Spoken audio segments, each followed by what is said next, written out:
sustentáculo da fé é isso. Levante a mão, porque papai manda dizer: preparem-se.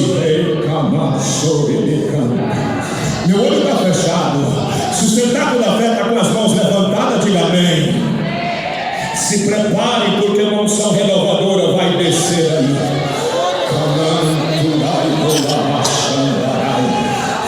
Vai descer variedade de línguas, dons de cura.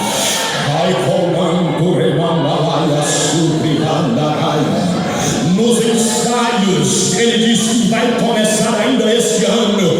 Línguas estranhas vai fluir dos vossos lábios. Eu vejo uma tocha de fogo saindo daí no ciclo de oração.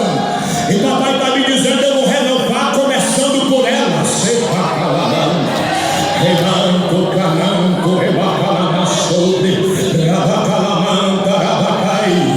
Divórcio vai cair por terra, prostituição vai cair por terra, contenda vai cair por terra. Por essas portas vai entrar um exército de homens cheios do Espírito Santo. Tem gente que vai viajar muito lugar para vir aqui na sede, porque Deus vai derramar uma glória. Ele manda dizer que o tempo de cantar está chegando nessa casa. E se você pensa que começou, ele está dizendo: eu vou derramar uma glória muito grande nesse templo, porque tem um projeto para esse lugar. Levante a tua mão e em questão de segundo, só abre a tua boca agora. Abre que papai está colocando.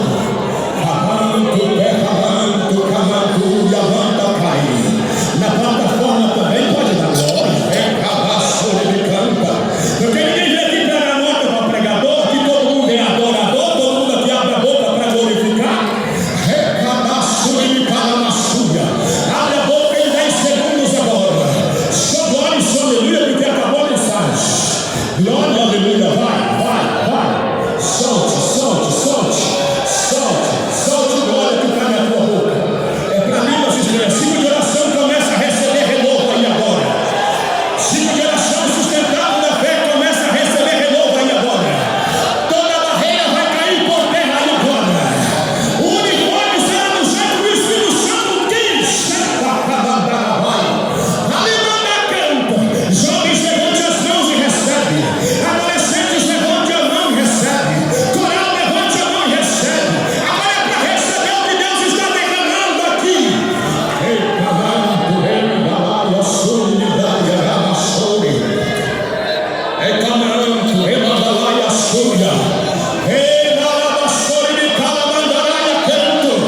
Quem tem glória para Jesus, dá glória para Jesus. Quem tem aleluia, diga aleluia. Diga para ele: a criança não vai te pegar, Satanás não vai te embaraçar, o mundo não vai te achar. Azeite na botija, transformada aqui nessa noite.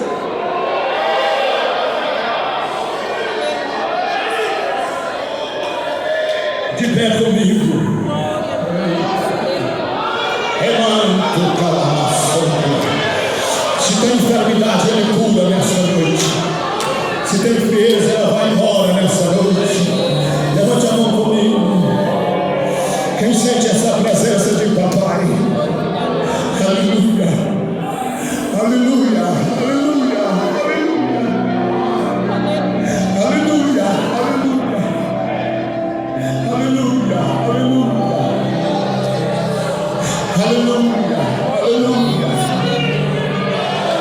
Aleluia. Aleluia. Eu sinto peso de pregar essa palavra. Eu gostaria que o Senhor me desse a oportunidade de pregar outras mensagens, mas a minha, Ele não me dá essa oportunidade. Eu tenho que pregar assim. Ele me chamou para falar assim. Onde está uma vida para Jesus? Aleluia, aleluia, aleluia. Onde está uma pessoa que quer aceitar Jesus como Senhor e Salvador para morar no céu? Aleluia. Uma pessoa que quer reconciliar com o Senhor Jesus. e venha em nome de Jesus. Levante a sua mão, diga no sangue de Jesus. Diga com autoridade, no sangue de Jesus.